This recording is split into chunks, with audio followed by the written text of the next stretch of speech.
الحمد لله رب العالمين والصلاة والسلام على أشرف الأنبياء والمرسلين وعلى آله وأصحابه ومن تبعهم بإحسان إلى يوم الدين. أما بعد، فأعوذ بالله من الشيطان الرجيم. بسم الله الرحمن الرحيم. رب اشرح لي صدري رب اشرح لي صدري ويسر لي أمري واحلل عقدة من لساني يفقه قولي. اللهم فقهنا في الدين. اللهم انفعنا بما علمتنا وعلمنا ما ينفعنا وزدنا علما. آمين يا رب العالمين. السلام علیکم ورحمۃ اللہ وبرکاتہ. امید کرتی ہوں آپ سب بہنیں صحت اور ایمان کی بہترین حالت میں ہوگی.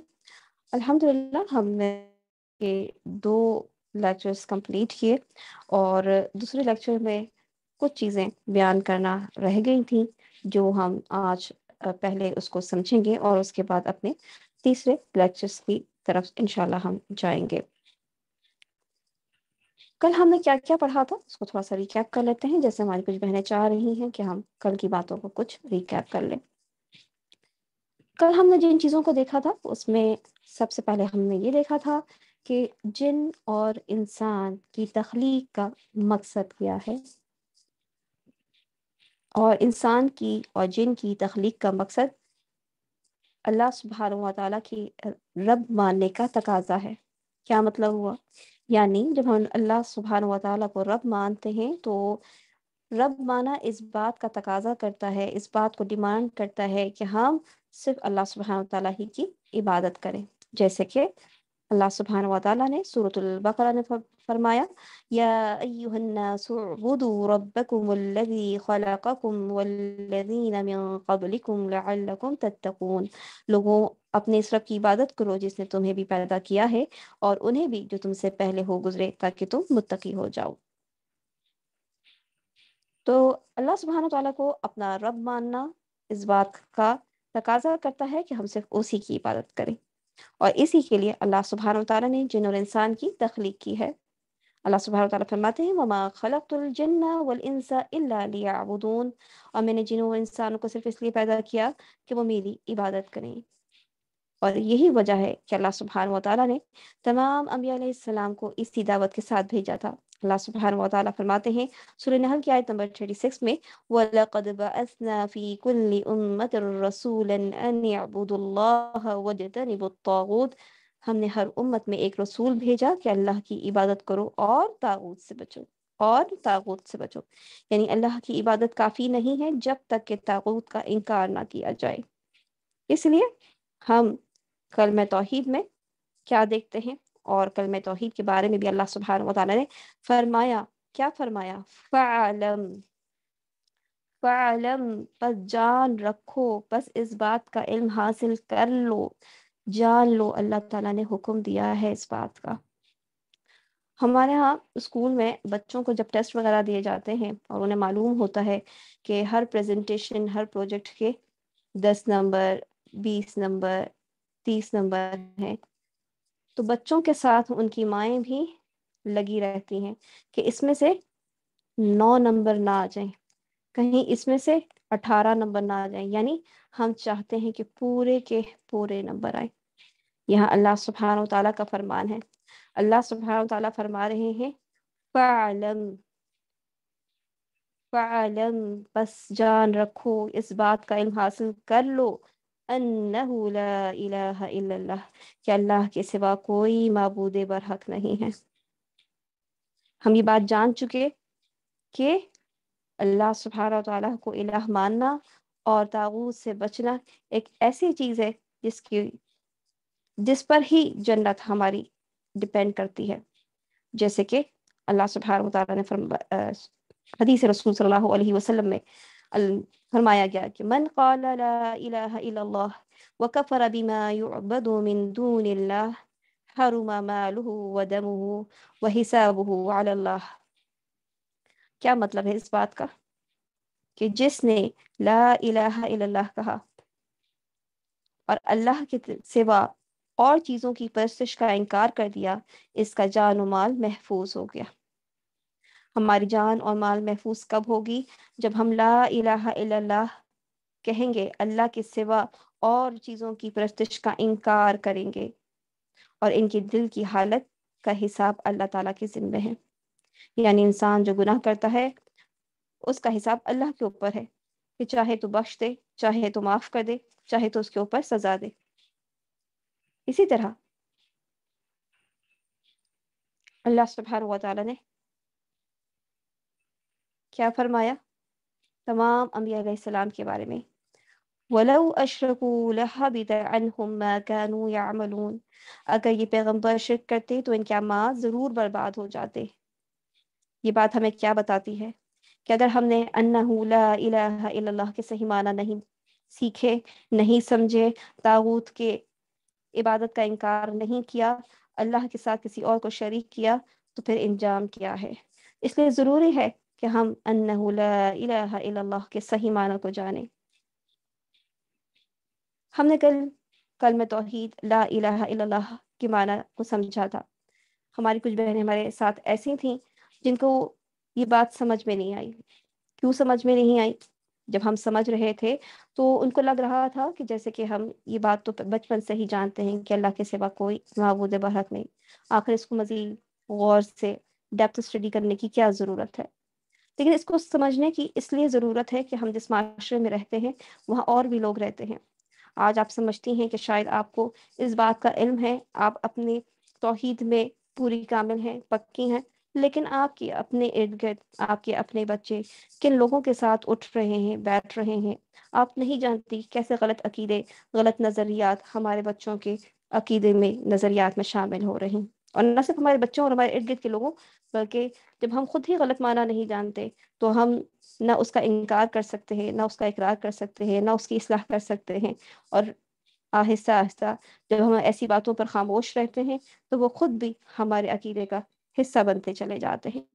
اس لیے ضروری ہے کہ ہم اس کے صحیح اور غلط معنی کو جانیں اور صحیح معنی کے اوپر عمل کریں اور غلط معنی کا انکار کریں۔ الہ کے معنی معبود کے ہے۔ معبود کس کو کہتے ہیں؟ جس کی عبادت کی جائے۔ الہ کس کو کہتے ہیں؟ معبود کو۔ اور معبود کا معنی کیا ہے؟ جس کی عبادت کی جائے اس کو معبود کہا جاتا ہے۔ ہم نے یہ بات دیکھی تھی کہ اگر ہم یہ کہتے ہیں، ہم یہ کل پڑھ چکے ہیں لیکن کچھ بہنوں کو سمجھ نہیں آیا، اس وجہ سے تھوڑا سا دوبارہ سمجھا رہی ہوں۔ اگر ہم یہ کہتے ہیں لا معبود الا اللہ، تو کیا معنی ہوئے اس کے؟ کہ اللہ کے علاوہ کوئی معبود نہیں۔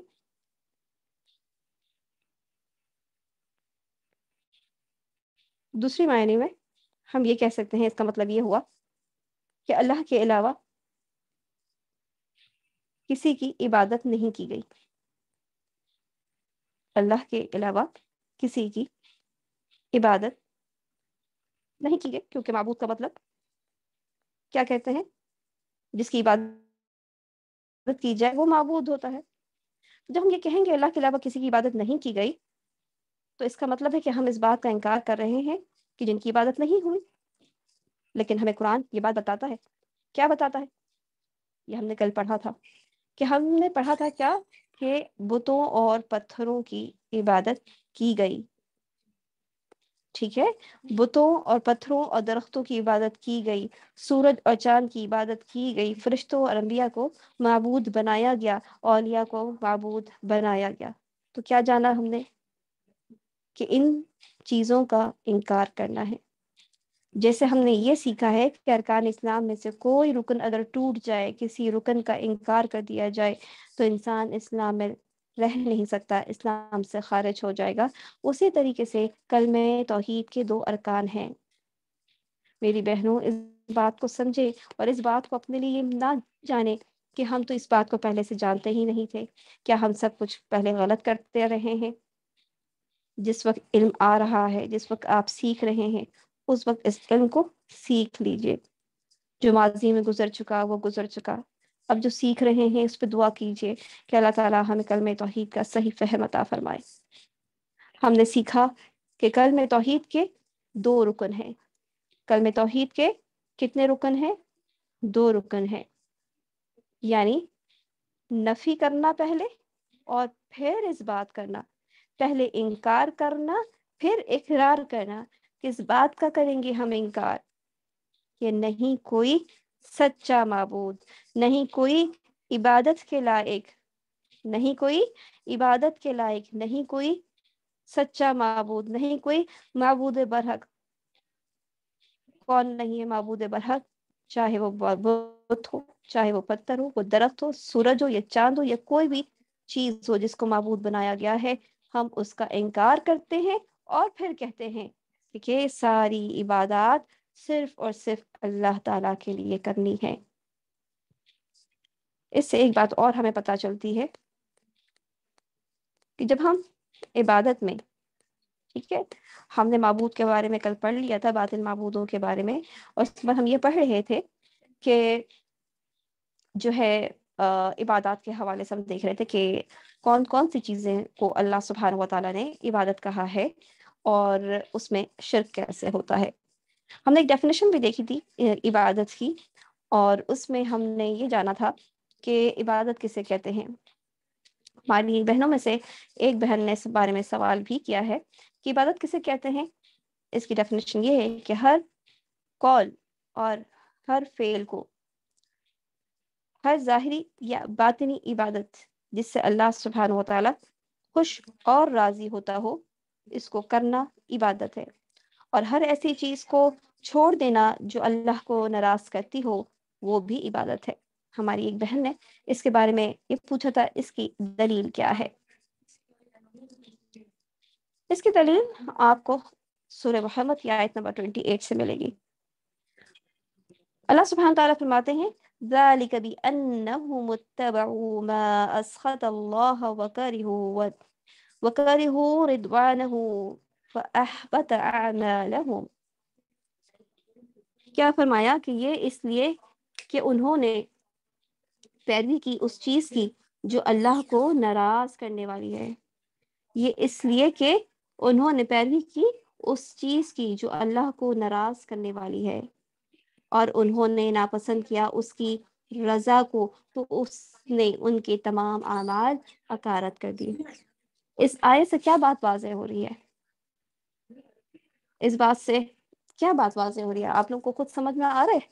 کوئی چیٹ میں بیان کرے گا کہ یہ کیا بات بیان کی گئی اس آیت میں؟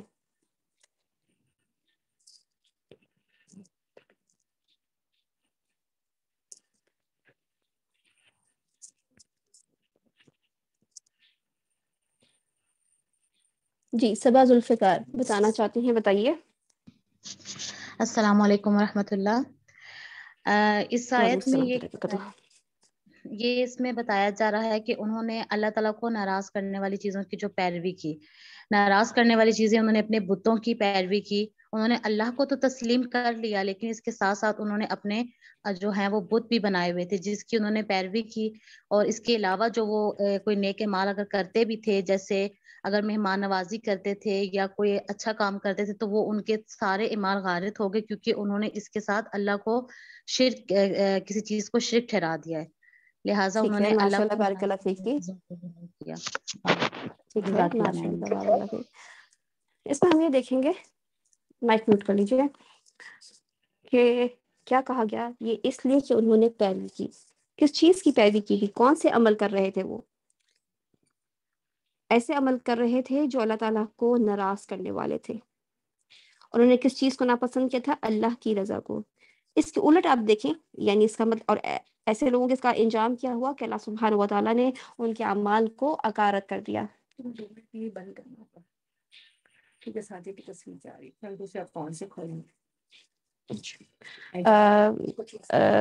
یہاں پہ کچھ ٹیکنیکل ایشوز کی وجہ سے مجھے آپ لوگ 2 سے 3 منٹ کا وقفہ دیجیے، انشاءاللہ میں جلدی آپ لوگوں کی طرف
السلام علیکم ورحمۃ اللہ وبرکاتہ. جی میری آواز آ رہی ہے آپ سب کو؟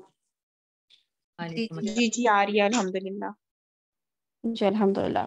ہماری بات ہو رہی تھی کہ اس آیت کے حوالے سے کہ ذلك بأنه ما أسخط الله وكرهوا رضوانه فأحبط أعمالهم. یہ اس لیے کہ انہوں نے پیروی کی اس چیز کی جو اللہ کو ناراض کرنے والی ہے. اس کا مطلب کیا ہے کہ اگر وہ اللہ کو ناراض کرنے والی چیز کے بجائے اس چیز کی پیروی کرتے، کس چیز کی پیروی کرتے؟ اگر وہ اس چیز کی پیروی کرتے جو اللہ تعالیٰ کو خوش کرتی ہے، تو اس کا رزلٹ ان کو کیا ملتا؟ کیا ملتا اس کا رزلٹ انہیں؟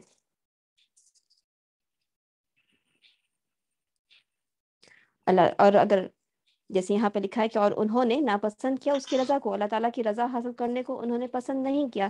اگر وہ اللہ تعالیٰ کی رضا حاصل کرنے کو پسند کرتے تو پھر ان کے تمام اعمال کیا ہوتے؟ قبول کر لیے جاتے. اس سے بات یہ معلوم ہوتی ہے کہ ہم وہ کام کریں جو اللہ تعالیٰ کو خوش کرتا ہے اور اس کام سے بچ جائیں جس سے اللہ سبحانہ تعالیٰ ناراض ہوتا ہے. یہی تو عبادت ہے. اور آپ کو جانتے ہیں کہ عمل کوئی بھی عبادت نہیں ہوتا جب تک کہ اس میں نیت شامل نہ ہو اور جب تک وہ رسول اکرم صلی اللہ علیہ وسلم کے طریقے پر نہ ہو. اب ہم آتے ہیں اس بات کی طرف کہ ہم یہ دیکھیں کہ کون سی چیزیں عبادت ہیں جس کا حکم اللہ سبحانہ و تعالیٰ نے اپنے قرآن مجید میں دیا ہے. تو جب ہم اس بات کو ثابت کریں گے کہ فلاں چیز عبادت ہے، پھر ہم دیکھیں گے کہ اس کام کو کرنا غیر اللہ کے لیے شرک کہلائے گا. جیسے ہم نے اس آیت کو کل دیکھا تھا، اس میں اللہ سبحانہ وتعالیٰ فرماتے ہیں وقال ربکم ادعونی استجب لکم، اور تمہارے رب کا فرمان سرزد ہو چکا کہ مجھ سے دعا کرو، میں تمہاری دعاؤں کو قبول کروں گا. اس سے ہمیں کیا جانا کہ دعا عبادت ہے، اور اگر دعا اللہ کے علاوہ کسی اور سے کی جائے تو وہ شرک ہو جائے گا. اسی طرح سے ہم نے قربانی کے حوالے سے بھی دیکھا تھا کہ اگر قربانی اللہ کے نام کی جائے، اللہ کے لیے کی جائے، اگر قربانی صرف اللہ ہی کے لیے کی جائے تو یہ عبادت ہے. لیکن اگر یہ جی بتائیں گے کوئی، اگر یہ کسی میت کی تعظیم کے لیے کی جائے، کسی اور کا تقرب حاصل کرنے کے لیے کی جائے تو پھر کیا ہوگا؟ یہ شرک فی العبودیت ہوگی. ماہیہ جی سسٹر ماریا، تو پھر یہ شرک ہوگا. شرک کس چیز میں ہو جائے گا؟ شرک فی جی کس چیز میں شرک ہوگا؟ شرک فی الوہیت میں. شرک فی الالوہیت میں ہو جائے گا. ٹھیک ہے، عبادت میں شرک ہو جائے گا. اب ہم آگے چلتے ہیں مزید، اور جو چیزیں ہم نے کل نہیں پڑھی تھی اس کی طرف چلتے ہیں. آج ہم پڑھیں گے سب سے پہلے نظر کے بارے میں. نظر کے بارے میں ہم یہ جانیں گے سب سے پہلے کیا نظر ماننا عبادت ہے یا نہیں ہے، کیا اللہ تعالیٰ نے اس کا ذکر قرآن مجید میں کیا ہے یا نہیں کیا ہے. تو ہم دیکھتے ہیں کہ اللہ سبحانہ و تعالیٰ نے سورہ انسان آیت نمبر 7 میں فرمایا یوفون بالنذر ویخافون یوما کان شرہ مستطیرا. کیا معنی ہے اس کے؟ کہ یہ وہ لوگ ہیں جو اپنی نظریں منتیں پوری کرتے ہیں اور اس دن سے ڈرتے ہیں جس کی سختی عام ہوگی. اب ہم یہ جانیں گے کہ نظر کہتے کس چیز کو ہے. نظر کا مطلب کیا ہے؟ اپنے آپ پر کسی چیز کو واجب کر لینے کا، لازم کر لینے کا، فرض کر لینے کا نام نظر ماننا یا منت ماننا ہے. یعنی ایسی چیز جو آپ پر لازم نہیں تھی، آپ پر فرض نہیں تھی، لیکن آپ نے خود اس کو اپنے اوپر واجب کر لیا. حدیث رسول صلی اللہ علیہ وسلم میں فرمایا جو شخص اس بات کی نظر مانی کہ وہ اللہ تعالیٰ کی اطاعت کرے گا تو اسے اللہ تعالیٰ کی اطاعت کرنی چاہیے، اپنی نظر پوری کرنی چاہیے. یعنی نظر کس چیز کی مانی؟ اللہ کی اطاعت کی، یعنی ان کاموں کی جس کا پہلے سے اللہ تعالیٰ نے حکم دیا ہوا ہے، لیکن ایسا حکم جو فرض کے درجے میں نہیں ہے، نفل کے درجے میں ہے. اور جو شخص نظر مانے کہ وہ اللہ تعالیٰ کی نافرمانی کرے گا تو وہ اللہ تعالیٰ کی نافرمانی نہ کرے۔ کیا معلوم ہوا کہ نظر کس چیز کی مانگی جائے گی؟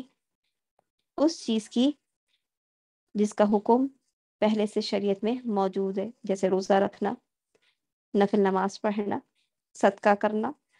یہ وہ کام ہے جو نفلی طور پہ کیے جا سکتے ہیں، ان کو اپنے اوپر واجب کر لینا۔ مثال کے طور پہ کوئی شخص یہ کہے کہ میں ایام بیض یعنی ہر ماہ کے 3 روزے رکھوں گا، تو کیا ہے؟ یہ اس نے منت مانگی، یہ اس نے نظر مانی۔ یہ نظر ماننا جائز ہے لیکن ناپسندیدہ ہے۔ اب یہ آپ کہیں گے کہ یہ ناپسندیدہ کیوں ہے؟ کیونکہ ہر وقت انسان کی صحت ایک جیسی نہیں رہتی اور ممکن ہے کہ وہ اس کو پورا نہ کر سکے۔ اسی طریقے سے اگر کوئی شخص یہ کہتا ہے کہ میں ہر ہفتے قرآن مجید کو 1 مرتبہ مکمل پڑھوں گا، ممکن ہے کہ وہ کچھ عرصے تک اس بات پر قائم رہے لیکن ہمیشہ اس کو جاری نہ رکھ سکے۔ اس لیے ایسے کسی کام کو اپنے اوپر واجب کرنا جو نفل ہے وہ کیا تو جا سکتا ہے، لیکن اگر وہ اس کے اوپر بھاری پڑ گیا اور اس کو چھوڑنا پڑا، اس وجہ سے یہ کام ناپسندیدہ ہے، کوئی زیادہ پسندیدہ نہیں ہے اللہ کے نزدیک۔ دوسری چیز، ایسا بھی ہو سکتا ہے کہ کسی نفل کام کو شرط کے ساتھ واجب کیا جائے۔ مثال کے طور پہ کوئی یہ کہے اگر میرا بیٹا صحت یاب ہو گیا، اگر میرا بیٹا صحت یاب ہو گیا تو میں صدقہ کروں گا، یا اگر میں امتحان میں پاس ہو گیا تو میں روزے رکھوں گا، تو اس میں کیا ہے؟ شرط لگائی گئی ہے۔ اگر ہم کسی کام کو شرط کے ساتھ واجب کرتے ہیں، نظر مانتے ہیں، تو یہ سخت ناپسندیدہ ہے۔ کیوں؟ کیونکہ ہم نفل کام کو اللہ تعالیٰ کے ساتھ شرط پر محمول کر رہے ہیں۔ پھر ہم آئیں گے کہ کسی نافرمانی کا کام کرنا، جیسے کسی کے ساتھ کو تعلق کو توڑ دینا، کہ ہم قطع تعلق ہی رکھیں گے کسی کے ساتھ۔ ایسی نظر ماننا کیسا ہے؟ کہ انسان اس نظر کو پورا نہ کرے بلکہ کفارہ ادا کرے۔ اور نظر کا کفارہ کیا ہے؟ جو قسم کا کفارہ ہے، جو قسم توڑنے کا کفارہ ہے وہی نظر کے توڑنے کا کفارہ ہے۔ اگر کوئی شخص اپنی نظر کو پورا نہ کر سکے تو اس کو قسم کا کفارہ دینا چاہیے۔ اور قسم کا کفارہ یہ ہے کہ انسان کیا کرے؟ کسی کو معلوم ہے؟ کوئی خود بتانا چاہتا ہے؟ جی سسٹر نمرہ۔ جی السلام علیکم۔ وعلیکم السلام۔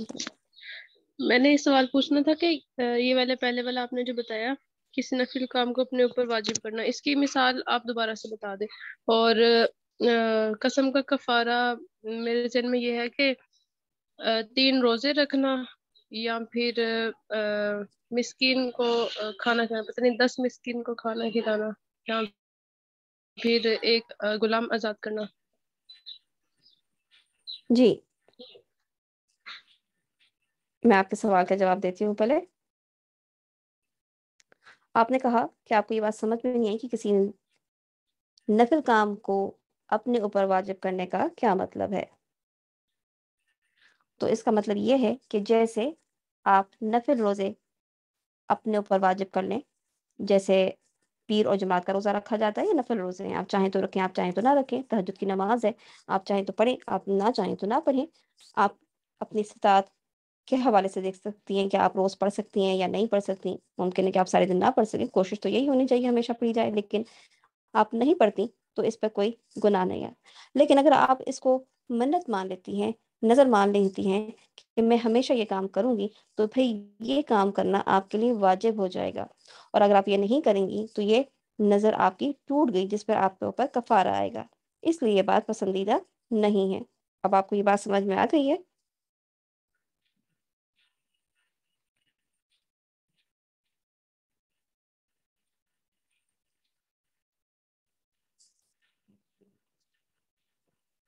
جی جن بہن نے پوچھا تھا انہیں بات سمجھ میں آ گئی ہے؟ جی الحمدللہ۔ ابھی ہم دیکھ رہے تھے کہ قسم توڑنے کا کفارہ کیا ہے۔ تو قسم کو توڑنے کا کفارہ یہ ہے کہ 10 مسکین کو 2 وقت پیٹ بھر کر کھانا کھلایا جائے، یا 10 مسکینوں کو کپڑے پہنائے جائیں، اور اگر ان دونوں باتوں پر قدرت نہ ہو تو مسلسل 3 روزے رکھے جائیں۔ اب ہم اس طرف آتے ہیں کہ یہ تو وہ نظر ہے جس کو شریعت نے بتایا ہے. لیکن آج کل جو نظر مانی جاتی ہے وہ کیسی ہے؟ وہ تو کھلا کھلا شرک ہوتی ہے. کیونکہ نظر کیسے مانی جاتی ہے؟ سب سے پہلی تو کیا کیا جاتا ہے کہ غیر اللہ کے لیے نظر مانی جاتی ہے. جیسا کہ کوئی کہے کہ میرے فلاں پیر یا بابا وغیرہ اگر تو نے مجھے مرض سے شفا دیا یا حاجت پوری کی تو میرا آپ کے اوپر یہ نظر ہے کہ میں فلاں کام کروں. مثال کے طور پہ قبروں پہ چادر چڑھاؤں یا کسی کے نام کی دیکھ لوگوں کو کھلاؤں. تو یہ کام کیا ہے؟ اس کا شریعت کے مطابق نظر سے کوئی تعلق نہیں ہے. اس میں ایک تو نظر اللہ کے علاوہ کسی غیر اللہ کے لیے مانگی گئی ہے. دوسرا جو کام کرنے کا اپنے اوپر واجب کیا ہے وہ کیا ہے؟ جو کہ عبادت نہیں ہے، جو نفل نہیں ہے. بلکہ کس قسم کی نظر مانی جاتی ہے؟ کہ کسی کے نام کی نیاز کھلاؤں گا یا کسی کے قبر پر چادر چڑھاؤں گا. یہ سب عبادتیں نہیں ہیں، یہ کھلم کھلا شرک ہے. یہ بات سمجھ میں آ گئی آپ لوگوں کو؟ آگے چلیں. چلے جی، اب ہم ایک ایسے ٹاپک کی طرف آتے ہیں جو کچھ لوگوں کو انٹرسٹنگ لگتا ہے، اور وہ ہے، پہلے ہم دیکھتے ہیں کہ توکل کی دلیل کیا ہے. کیا اللہ پر توکل کرنا عبادت ہے؟ تو آیت کے شروع سے بجائے میں پہلے یہاں سے پڑھتی ہوں کہ اللہ سبحانہ وتعالیٰ نے فرمایا قل حسبی اللہ علیہ یتوکل المتوکلون. آپ ان سے کہیے مجھے اللہ کافی ہے اور بھروسہ کرنے والے اسی پر بھروسہ کرتے ہیں. ٹھیک ہے، تو اس سے کیا پتا چل رہا ہے کہ اللہ کے اوپر بھروسہ کرنا، اللہ کے اوپر توکل کرنا عبادت ہے. لیکن اللہ پر بھروسہ اور توکل نہ کیا جائے تو پھر کیا ہوگا؟ کسی اور کے اوپر توکل کر رہے ہوں گے، کسی اور کے اوپر بھروسہ کر رہے ہوں گے. جب کسی اور کے اوپر بھروسہ اور توکل کریں گے تو یہ شرک ہو جائے گا. اور اس کی ایک مثال ہمیں تعویذ ملتی ہے. لوگ تعویذ پہنتے ہیں اور اس کو کیا سمجھتے ہیں کہ اس تعویذ کی وجہ سے ان کا کوئی کام ہو جائے گا، کوئی بیماری ان کو نہیں آئے گی. وہ اللہ کے بجائے اس تعویذ کے اوپر توکل کر رہے ہوتے ہیں. اور آپ صلی اللہ علیہ وسلم نے کیا فرمایا؟ من علق تمیمۃ فقد اشرک. رسول اکرم صلی اللہ علیہ وسلم نے فرمایا جس نے تعویذ لٹکایا اس نے شرک کیا.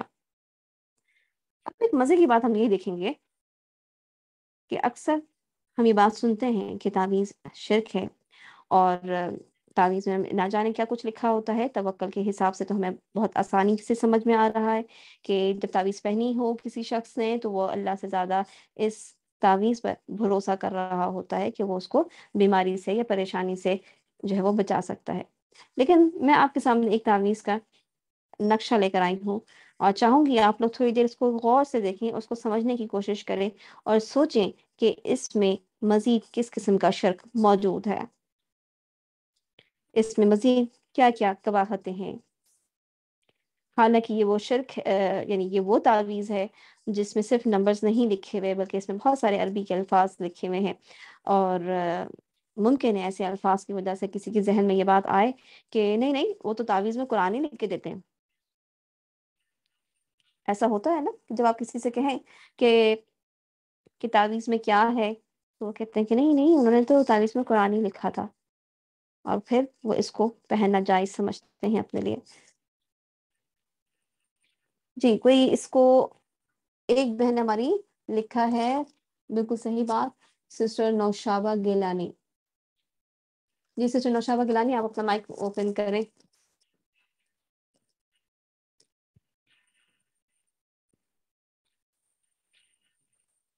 جی سسٹر نوشابہ گیلانی مائک السلام کریں. علیکم. جی السلام بتائیں. علیکم ورحمۃ اللہ وبرکاتہ. وعلیکم السلام ورحمۃ اللہ سسٹر اس وبرکاتہ. میں واضح طور پہ فرشتوں کے نام لکھے ہوئے ہیں اور ان سے ہی مدد مانگی جا رہی ہے.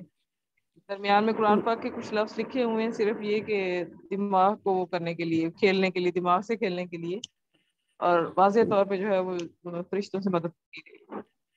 ماشاء اللہ بارک اللہ فیک. اس میں اللہ کے ساتھ ساتھ فرشتوں کو اللہ کا شریک بنایا گیا ہے، فرشتوں سے مدد مانگی جا رہی ہے. مائک میوٹ کر لیجیے. ٹھیک ہے. اور اگر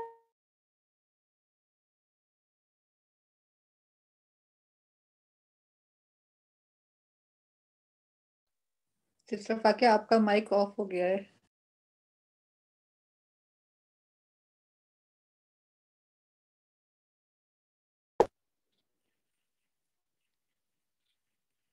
جی آواز آ رہی ہے؟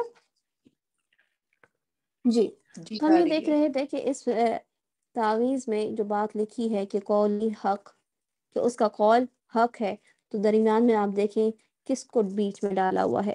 جبرائیل علیہ السلام کو. پھر یہاں پہ دیکھتے ہیں کہ وَلَهُ الْمُلْک، اسی کے لیے ہے بادشاہت، لیکن درمیان میں کس کا نام آ رہا ہے؟ اس کے علاوہ بھی اس میں مزید کباہتیں ہیں، جیسے کہ آیت کو توڑ توڑ کے لکھنا. یہ آیت ہے اور اس کو توڑ توڑ کے لکھا ہے، اور ہر طرف سے اس کو پڑھنے سے اس کے معنی ثابت نہیں ہوتے، صحیح نہیں ہوتے. جیسے کہ یہاں پہ ہے وَجَعَلْنَا فِي الْأَرْضِ، اور ہم نے بنایا فی الارض، زمین میں. کیا چیز بنائی؟ بات کمپلیٹ نہیں ہے، آدھا جملہ کر کے چھوڑ دیا گیا ہے. وَجَعَلْنَا لَكُمْ، اور ہم نے بنایا تمہارے لیے. کیا چیز بنائی؟ یہاں پہ بات چھوڑ دی گئی. تو اس طرح سے یہ قرآن مجید کی بے حرمتی بھی ہے. تو اس سے ہمیں پتہ چلا کہ تعویذ میں اکثر اوقات تو شرک ہی لکھا ہوتا ہے. یہ آیت پڑھتے ہیں، اس میں کیا لکھا ہے؟ اللہ سبحانہ وتعالیٰ فرماتے ہیں وَلَئِن سَأَلْتَهُمْ مَنْ خَلَقَ السَّمَاوَاتِ وَالْأَرْضِ لَيَقُولَنَّ اللَّهُ قُلْ أَفَرَأَيْتُمْ مَا تَدْعُونَ مِنْ دُونِ اللَّهِ إِنْ أَرَادَنِيَ اللَّهُ بِضُرٍّ هَلْ هُنَّ كَاشِفَاتُ ضُرِّهِ أَوْ أَرَادَنِي بِرَحْمَتِهِ هَلْ هُنَّ مُمْسِكَاتُ رَحْمَتِهِ قُلْ حَسْبِيَ اللَّهُ عَلَيْهِ يَتَوَكَّلُ الْمُتَوَكِّلُونَ. اور اگر آپ ان سے پوچھیں کہ آسمانوں اور زمین کو کس نے پیدا کیا، تو یقیناً کہیں گے اللہ نے. یہ مشرکین کی بات ہو رہی ہے، وہ جانتے تھے کہ اللہ ہی نے پیدا کیا ہے. آپ انہیں کہیے بھلا دیکھو جنہیں تم اللہ کے سوا پکارتے ہو، اگر اللہ مجھے کوئی تکلیف پہنچانا چاہے تو تمہارے معبود اس کی پہنچائی ہوئی تکلیف کو دور ہٹا سکتے ہیں؟ یہ سوال ہے. یا اگر وہ مجھ پر رحمت کرنا چاہے تو یہ اس کی رحمت کو دور کر سکتے ہیں، روک سکتے ہیں؟ یہ سوال ہے.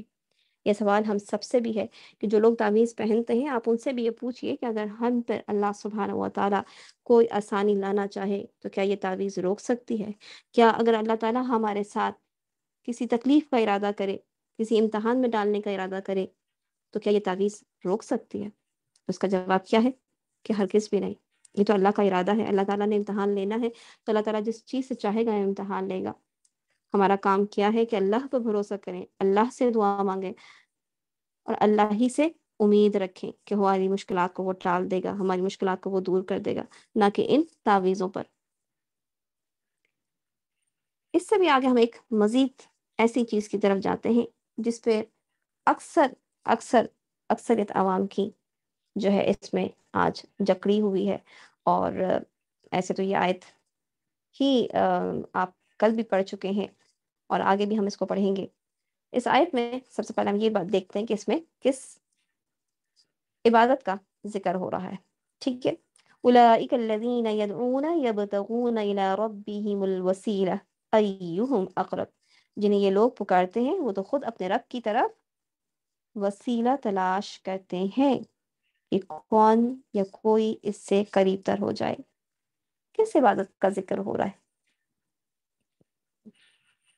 کس عبادت کی طرف ہم جا رہے ہیں؟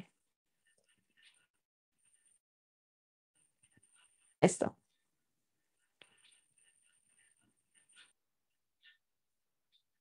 شائستہ نجم.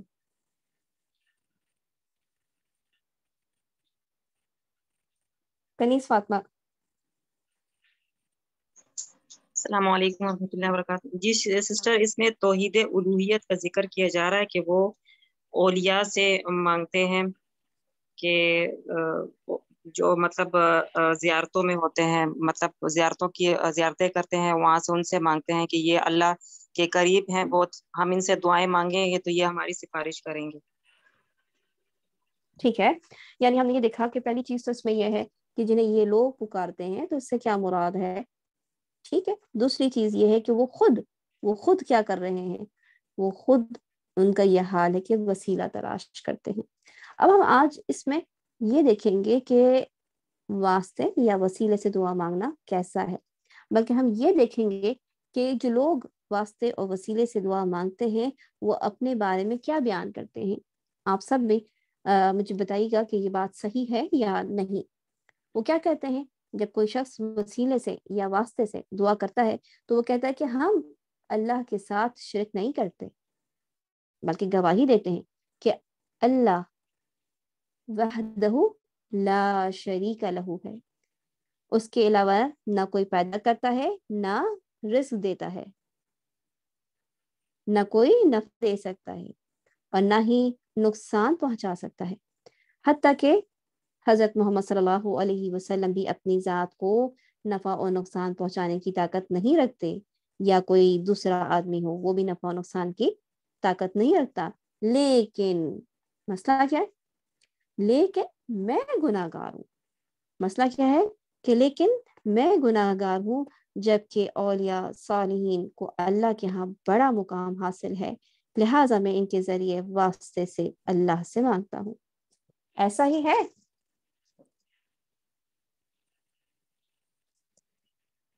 جی، ہماری بہنیں کہہ رہی ہیں جی بالکل درست ہے، ایسا ہی ہوتا ہے۔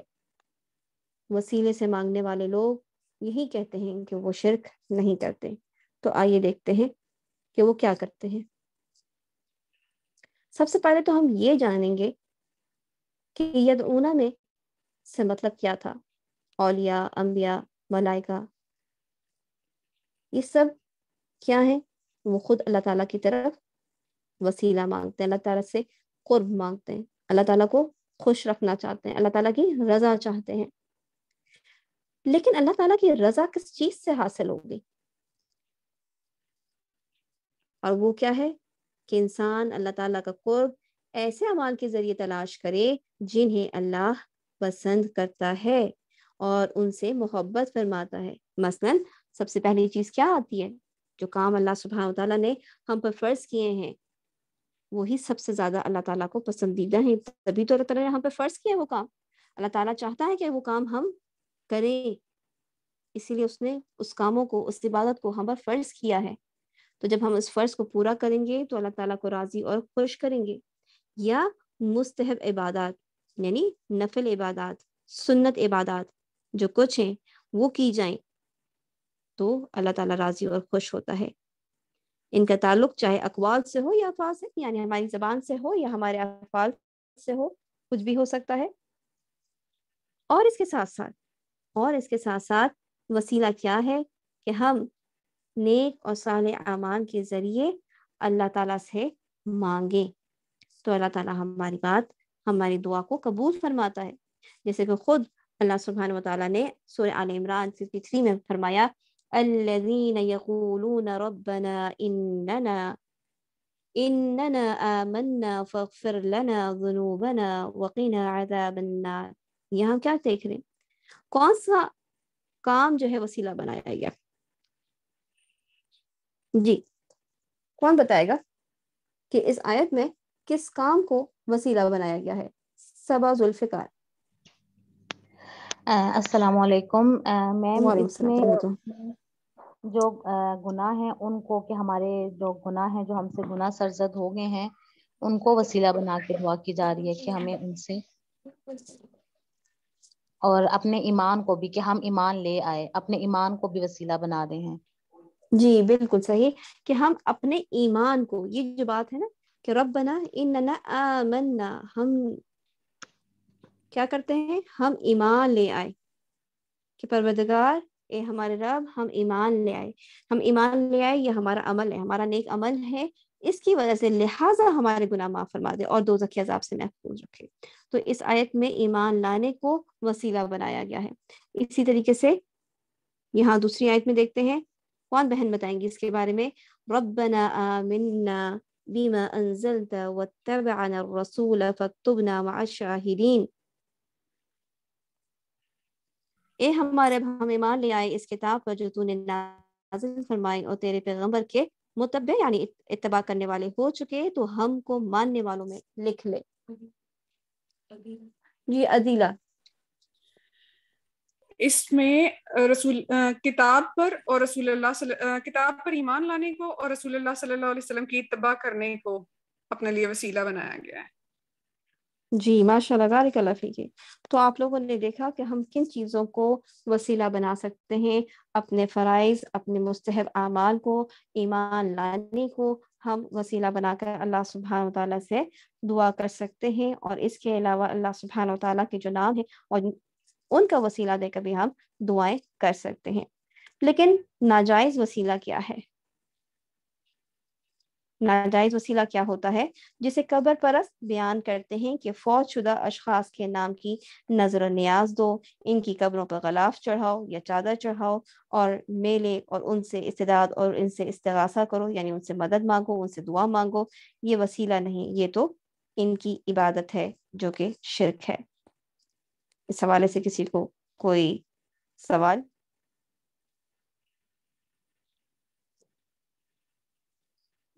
کہ وسیلہ مانگنا کون سا جائز ہے اور کون سا وسیلہ ناجائز ہے؟ جو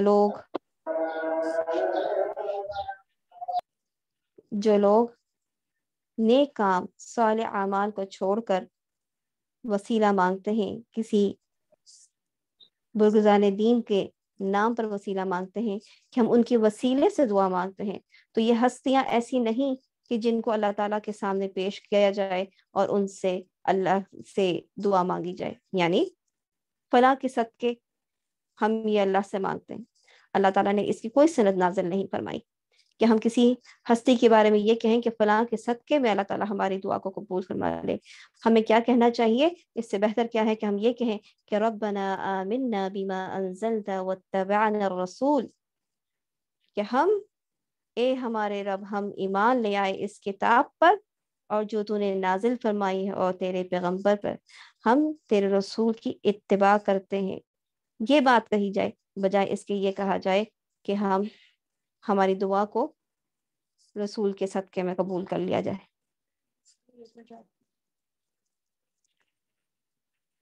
جی، رسول اکرم صلی اللہ علیہ وسلم کا وسیلہ دینا بھی ناجائز ہے۔ ہم خالق کو مخلوق کا وسیلہ نہیں دے سکتے۔ اللہ تعالیٰ نے جس چیز کو پسند کیا ہے وہ نیک اور صالح اعمال ہیں، وہ فرائض ہیں، وہ سنتیں ہیں، وہ نفل کام ہیں جو اللہ تعالیٰ پسند کرتا ہے۔ ہم نے کیا کہنا ہے کہ ہم نے تو رسول کے اوپر ہم ایمان لائے ہیں، ہم رسول کی اتباع کرتے ہیں، اس چیز پر اللہ تعالیٰ ہماری دعاؤں کو قبول فرما لے، بجائے اس کے کہ ہم یہ کہیں کہ رسول کے صدقے یا رسول کے وسیلے سے ہماری دعا کو قبول فرما لے۔